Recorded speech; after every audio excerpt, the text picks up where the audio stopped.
Aprenda Mais. Hoje nós estamos gravando mais um vídeo sobre Introdução à Filosofia. Eu quero falar nesse vídeo sobre o período helenístico, sobre a filosofia helenística ou filosofia greco-romana, né?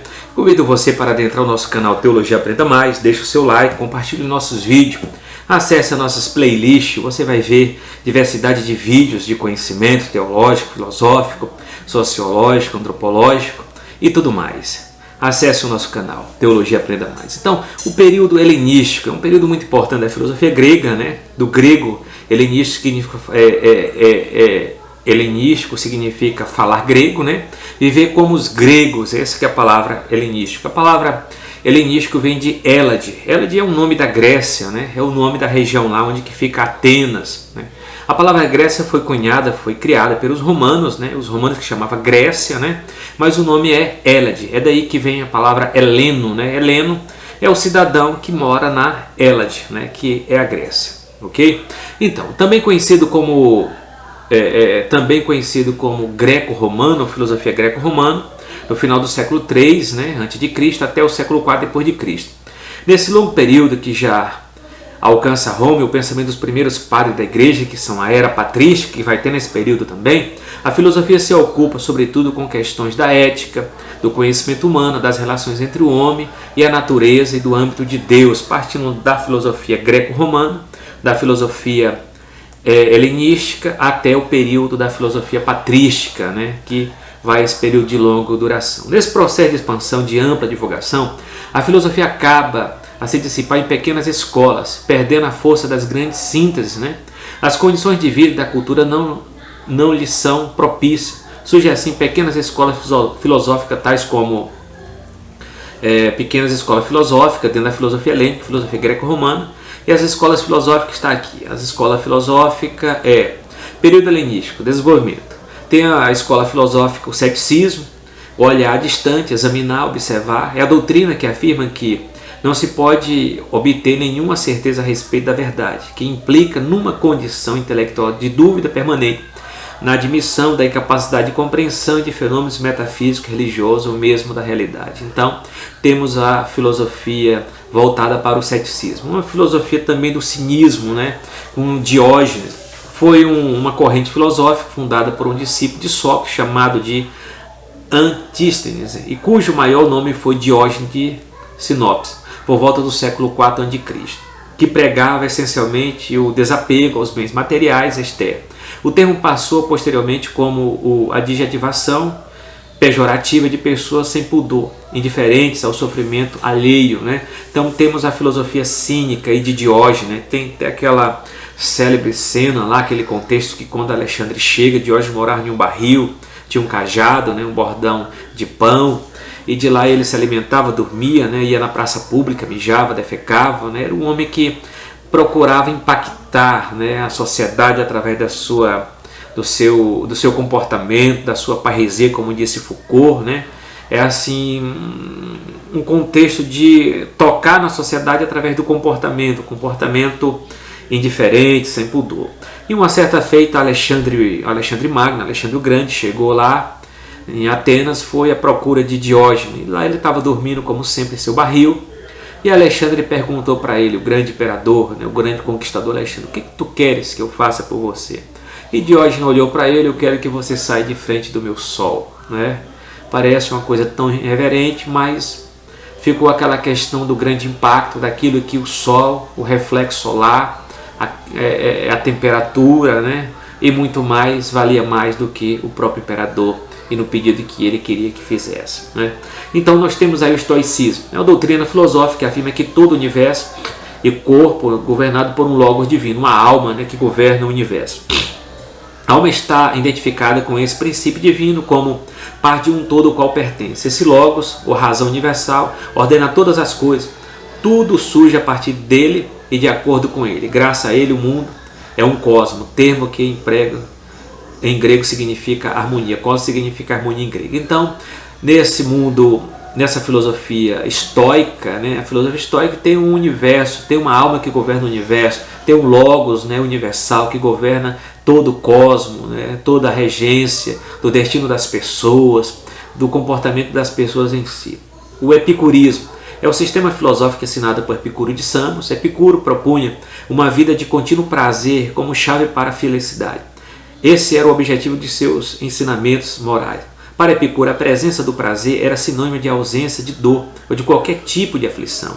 A fome, a abstenção sexual, aborrecimento e etc. Epicuro tinha um problema, nos rins, e de vez em quando ele deitava na sua piscina, tomava uma taça de vinho para procurar um equilíbrio, entre os seus organismos, em sua vida. E ele dizia que a questão dos prazeres são essenciais. Nós temos o prazer de comer uma boa comida, uma boa feijoada, um bom churrasco, mas o prazer aqui tem que ser um prazer na justa medida, no justo equilíbrio. É aquele princípio grego: não comer demais, não beber demais, não fazer sexo demais, tudo dentro do equilíbrio, tudo dentro da decência. E aqui a gente pode analisar a questão do princípio de Epicuro, a questão do prazer, mesmo diante da dor, mas você procurar em meio à depressão, à solidão, buscar um verdadeiro prazer de vida, um verdadeiro prazer de viver.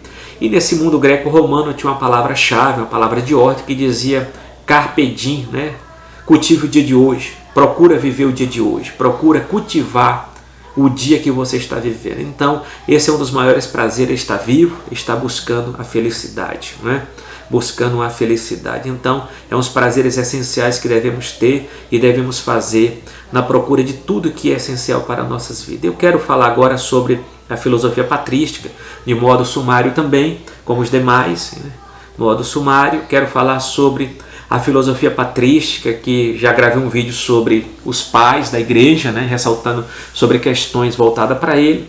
Então, o que nós temos aqui? A filosofia patrística do século II até o século VI. Compreender para crer, crer para compreender. É uma frase de Santo Agostinho. Desde que surgiu o cristianismo, tornou necessário explicar seus ensinamentos às autoridades romanas e ao povo em geral. Mesmo com o estabelecimento e a consolidação da doutrina cristã, a igreja cristã sabia que esse preceito não podia simplesmente ser imposto pela força, tinha que explicar para o mundo greco-romano. Uma das principais correntes da filosofia patrística, inspirada na filosofia greco-romana, tentou unir a fé de argumentos racionais. Esse projeto de conciliação entre o cristianismo e o pensamento pagão teve como principais expoentes os pais da igreja. Destaque-se os nomes aqui. Nós temos Justino Mártir, que falou que o cristianismo é a verdadeira filosofia, Clemente de Roma, Policarpo, Inácio, Papias, Aristíteles, Tertuliano, Taciano, Atenágoras, Teófilo, Hipólito, Irineu, Jerônimo, São Crisóstomo. Entre os cristãos alexandrinos nós temos o grande Orígenes, Clemente, Basílio, Gregório e Eusébio. E nós temos aqui pessoas importantes aqui. Os pais da igreja antiga foram obrigados a introduzir ideias desconhecidas para os filósofos greco-romanos. O que eles introduziram? A ideia de criação do mundo, do pecado original, de Deus como trindade una, de encarnação, de morte de Deus, de juízo final, de fim dos tempos, ressurreição dos mortos. Então isso foi introduzido na filosofia greco-romana, no mundo greco-romano, ao qual eles desconheciam, não tinha como crenças, Os pais da igreja precisou também explicar como o mal pode existir no mundo, já que tudo foi criado por Deus, que é pura, perfeita bondade. Então, entretanto, ainda nessa concepção, a razão será serva da fé, e isso perdurar por toda a idade medieval. Os que julgavam a fé e razão irreconciliável, e a fé superior, a razão dizia, creio porque é absurdo. É uma frase de Tertuliano. Os que julgavam a fé e razão conciliável, mas subordinava a razão à fé, dizia a eles, creio para compreender. Outra questão. Os que julgavam a razão e fé irreconciliável, mas afirmava que cada um delas tem seu campo próprio de conhecimento e não deve misturar. A razão se refere a tudo que concerne a vida temporal dos homens no mundo. A fé a tudo que se refere à salvação da alma e da vida eterna futura. É o pensamento dos pais tentando conciliar a filosofia, a teologia, a razão, a fé. Nós temos aqui Santo Agostinho, de 354 a 430, foi bispo de Hipona, ao norte da África, ficou conhecido como o grande filósofo e teólogo da igreja antiga, o doutor da graça. Santo Agostinho fez uma acurada releitura das obras filosóficas de Platão. Ele coloca no lugar do mundo das ideias a consciência de Deus, que assume as qualidades e prerrogativas da ideia do bem. Por intermédio da filosofia platônica, Agostinho constrói seu sistema teológico filosófico, argumentando sobre a cosmologia, a psicologia, a teologia e a moral. Santo Agostinho escreve sobre tudo, Assim, a filosofia de Platão é cristianizada por Santo Agostinho. Nós temos também a filosofia medieval, que vai do século VIII até o século XIV. Abrange pensadores europeus, árabes e judeus. É o período em que a igreja romana dominava a Europa. ungia e coroava os reis, organizava cruzada à Terra Santa, criava a volta das catedrais, as primeiras universidades ou escolas. A partir do século XII, né, que foi criada as universidades, por ter sido ensinado nas escolas, a filosofia medieval também é conhecida com o nome de filosofia escolástica, né? As aulas palatinas estão na história da igreja cristã, que eu falo muito bem sobre a escolástica. Nessa época, notável, teólogos na Idade Medieval usaram a filosofia com o objetivo de defender a existência de Deus, provar a veracidade da Bíblia. Anselmo de Cantuária, Alberto Magno, Pedro Abelardo e outros, né? Sobretudo São Tomás de Aquino, que faz uma releitura das obras de Aristóteles, procurando bases racionais para provar a existência de Deus, construindo uma teologia balizada pela filosofia. Ele dizia que tinha dois caminhos para se conhecer Deus. Um através da revelação dada por Deus ao homem, através da Bíblia, a palavra viva, e o outro através da razão, que é o caminho do conhecimento humano. Nós temos aí a filosofia renascentista, né? Na filosofia renascentista de 1453 a 1600, esse período tem como marco histórico o Renascimento, com uma nova visão e interpretação do mundo, né? Iniciado na Itália. Os pensadores, estudiosos da época renascentista, exaltaram fortemente a identidade do homem e da natureza, deixando de lado a transcendência de Deus. Procurava reviver os valores da antiguidade clássica, juntamente com novos conhecimentos culturais. Dava ênfase ao estudo da língua grega, latina, como também a arte, a poesia, os dramas, romances, dentre outros. São estudadas as antigas correntes filosóficas, o platonismo, o aristotelismo, o estoicismo, o epicurismo. Porém, o que dominava no momento foi o neoplatonismo panteísta de Plotino. Então, quer dizer, tinha uma palavra de ordem lá, a de fonte, de volta às fontes. De volta às fontes aristotélica, platônica, do mundo greco-romano, de volta ao grego antigo e principalmente dentro do Renascimento, voltando a esse conhecimento novo que abre as portas para a modernidade, né? Essa evolução do conhecimento causou uma verdadeira revolução no modo de pensar refletido na era moderna. Os fatores que impactaram o período da Renascença foram os avanços científicos com Copérnico, Kepler e Galileu, né? Kepler. Na Reforma Protestante nós temos o pai da Reforma Protestante, Martinho Lutero, que realmente a Reforma Protestante foi um grande eclosão, uma grande erupção vulcânica de mudança em todos os sentidos do conhecimento, na economia, na política e etc. Muito importante. Na arte nós temos Leonardo da Vinci. Na literatura nós temos Petrarca, né, que é um dos pais do Renascimento. Erasmo de Roterdã, né, com o seu Novo Testamento grego de 1516. Giordano Bruno, que foi queimado na fogueira por defender ideias, né, que para a igreja era herética. Então a filosofia moderna ela começa de 1700 do século XVII, vai até 1789. Os pensadores da modernidade, porém, não aceitaram as explicações dadas pela teologia revelada e aceita pela fé. E nem tampouco por pensar metafísico com as questões de Deus, da alma, do mundo como objeto do conhecimento. A modernidade buscará separar a fé da razão e dirá que cada uma delas é destinada a um tipo de conhecimento que explicará a sua própria realidade, né? Ao contrário da filosofia antiga e medieval, com saber ontológico, dando ênfase ao problema do ser, a filosofia moderna se considera pelo saber epistemológico e se preocupará com o problema do conhecer, né? Então nós temos, nesse período surgem duas escolas filosóficas, a empirista e a racionalista, com seus respectivos representantes, que buscarão um novo objeto central na investigação da filosofia. Com destaque nós temos aí o francês René Descartes, de 1596 a 1650, o pai da filosofia moderna, que inaugura o racionalismo, e o inglês Francis Bacon, de 1561 a 1626, com seu novo método de se fazer filosofia com base no empirismo. Foi uma época de construção de grandes sistemas e matrizes filosóficas. Filosofia da Ilustração ou Iluminismo no século XVIII. O Iluminismo, ou seja, o século das luzes, foi um movimento cultural que surgiu na França na metade do século XVIII, que defendia o domínio da razão sobre a visão teocêntrica do período medieval que dominou o continente europeu. Então, é a época da deusa razão, do tribunal da razão, tudo tinha que passar pelo crivo da razão. O Iluminismo afirma que, pela razão, o homem pode conquistar a liberdade, a felicidade social e política. A filosofia da Ilustração foi decisiva para as ideias da Revolução Francesa, muito contribuiu para a Revolução Francesa de 1789.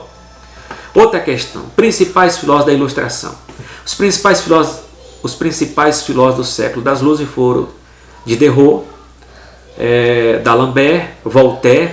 Eles defendiam a liberdade do pensamento e não poupava crítica à intolerância religiosa. Montesquieu defendia a divisão do poder político, executivo, judiciário e legislativo. Jean-Jacques Rousseau, ele defendia a ideia de um Estado democrático que garantia igualdade para todos. Junto a esses, pensadores reorganizaram uma enciclopédia que reunia conhecimento e pensamentos filosóficos da época, né? Outra questão, qual o nome do conhecimento? Não. Qual a fonte do conhecimento? Não. Qual a fonte do conhecimento humano? A razão ou a experiência? Né? A superação desse problema veio de Immanuel Kant, que explica de uma maneira clara com a sua obra, com a sua nova teoria do conhecimento, embasando essas duas correntes, né? Vamos dizer, Immanuel Kant analisa acerca desses dois saberes e chega a uma conclusão que o conhecimento vem a partir das nossas experiências empíricas, registrada e processada em nossa mente, recebida aí ao juízo da razão, né? Então o conhecimento para Kant passa parte da experiência, né? Parte da experiência. Então, para o racionalismo, a fonte do conhecimento é a razão. Para o empirismo, a fonte do conhecimento é a experiência. Então Kant procura trabalhar isso em paz, dentro da crítica da razão pura. Na crítica da razão pura, a pergunta é, o que podemos conhecer? Então, na crítica da razão pura, Kant vai analisar a questão do empirismo de Francis Bacon e o racionalismo de René Descartes. E vai dizer que as duas em si são fonte de conhecimento, mas ele fala que o nosso conhecimento parte a partir da experiência, nasce, né? O nosso conhecimento começa a partir da experiência que temos do mundo externo. E através da razão é registrado, né? A razão está como um processador que registra os conhecimentos que vêm de fora, registrando em nossa memória, em nossa imaginação, em nossa razão, que é processada todo o conhecimento ao qual é construído na parte exterior. Então Kant é muito importante. Então, na crítica da razão pura, ele trata acerca do conhecimento, o que podemos conhecer. Na crítica da razão prática, segundo a obra dele, ele fala o que podemos fazer, né? E na crítica do juízo, ele diz o que podemos esperar. Então, Kant tem uma obra muito fenomenal, que é a Religião nos Limites da Razão. Então, Kant até escreve um artigo sobre o iluminismo, né, sobre alfa clé, a palavra grega, não, a palavra alemã, né, alfa clé, a palavra alfa clero, né, a palavra alemã, que diz o que é o iluminismo, o que é o esclarecimento, é a saída da menoridade, é a saída da infância, é a saída da ignorância para a maioridade, para o conhecimento racional, para o conhecimento empírico, para o conhecimento voltado para a filosofia. Então, Kant analisa acerca desses dois saberes, o racionalismo e o empirismo, e chega a uma conclusão que o conhecimento vem a partir das nossas experiências empíricas, registradas e processadas em nossa mente, recebida aí o juízo da razão. Ok? Então essa é um resumo da filosofia moderna, que trata a questão da teoria do problema do conhecimento. Então, vamos voltar agora para a filosofia contemporânea, né? Filosofia contemporânea. Correntes aqui da filosofia contemporânea. Nós temos aqui um dos principais representantes da filosofia contemporânea, George W. Hegel, né? Que veio em 1770, 1831. Propõe o que se chama de filosofia do devir, ou seja, do ser como processo, como movimento, como vinha a ser. George W. Hegel, né, ele foi muito importante para a filosofia contemporânea, né? George W. Hegel, ele faz uma síntese, né, do saber. Ele fala sobre a tese, sobre a antítese e a síntese, né? Então ele faz um conhecimento. Se a gente fosse pensar, Kant fez, né? A tese era o racionalismo, a antítese era o empirismo e a síntese agora é o idealismo kantiano, né? Kant trabalha com uma ideia chamada criticismo. O criticismo kantiano retrata, né, de Kant, né, o criticismo kantiano. Ele vai criticar, vai analisar o racionalismo, vai analisar o empirismo. Já George W. Hegel fala na sua filosofia da mudança, parece que ele resgata as ideias de Heráclito. Tudo é devir, tudo muda, tudo se transforma, tudo é novo. Então, para Hegel, né, Hegel fala que existe um espírito universal, uma alma universal que governa o universo, desde a criação até o final, ou o fim do universo ao qual foi criado, né? Então, esse espírito absoluto tem uma mudança total e vale a pena aprofundar sobre Hegel, né, que é muito importante para Marx também. Então, nós temos aqui o positivismo, o filósofo francês Auguste Comte, 1798 a 1857. É considerado o criador do positivismo e da ciência humana, né? Sociologia é o pai da sociologia. Então, Auguste Comte, ele fala do estado metafísico, do estado teológico, do estado positivo. No estado metafísico existe uma sociedade voltada para o pensamento abstrato, que é o mundo grego. No estado teológico, né, é o mundo voltado para as crenças, para as práticas, para a religião e etc. No estado positivo, a sociedade está voltada para a ciência, para o conhecimento positivo, para toda uma evolução. A questão de Augusto Comte, ele monta, né, a religião da humanidade. Ele monta uma igreja positivista, inclusive tem até uma igreja positivista, parece no estado do Paraná, né? Uma igreja positivista que todos os santos são os filósofos, os pensadores, e Augusto Comte é o grande sumo sacerdote ou o papa dessa religião positivista, né? Mas é o pai da sociologia. Nós temos a corrente aqui materialista, né? O socialista alemão Karl Marx, né? Em 1818 que ele viveu. Suas teorias é composta por materialismo histórico, né, que ele faz todo um apanhado histórico da sociedade, na questão das lutas de classe, a questão da briga do proletariado, da revolução do proletariado contra o burguês, né, o capitalista. Então nós temos toda uma revolução científica. E nesse materialismo histórico, Marx trata, né, da superestrutura, que é a economia humana. Ele faz uma crítica a Hegel, né, nos escritos Feuerbach, dizendo o seguinte: os filósofos tentaram interpretar o mundo. Não basta interpretar, é preciso mudar. Ele pega também uma parte também da teoria de Feuerbach, dizendo que Hegel tinha virado o mundo de perna para o ar, de cabeça para baixo. E ele agora, Marx, estava colocando o mundo de pés para cima, né, como deveria estar. Então, Marx trata aqui de todo um aparato, de todo um pensamento científico para uma sociedade, escreve obras, o Manifesto Comunista, que ele faz aquele grito, né, proletariado, todo mundo univos, né? Então, também temos o capitalismo, né? O Capital, quer dizer, o Capital que ele escreveu foi uma obra pesquisada, analisada. Marx recebeu o sustento do seu amigo Engels, né? Que sustentou ele toda a vida, e Marx escreveu a obra magna, O Capital. Nós temos também o materialismo dialético, que é mais filosófico de Marx, que ele coloca a questão da supraestrutura, né? Supraestruturação, a ideologia, a filosofia, a arte, etc. E a infraestrutura é a economia, é o material, né? É a base da sociedade. Mas essa sociedade está sempre em movimento, porque está tendo a luta de classe, a luta de classe. Nós temos o filósofo do martelo, Frederico W. Nietzsche, né? O chamado filósofo do martelo da filosofia. Foi um escritor, poeta, filólogo e músico, né? Ele faz várias críticas ao mundo. Temos o filósofo francês Jean-Paul Sartre, expoente do existencialismo humanista. Pós-guerra, Sartre afirmou que a liberdade humana é total, exigida que assumamos a responsabilidade pelo que fizermos e por quem nos tornamos, né?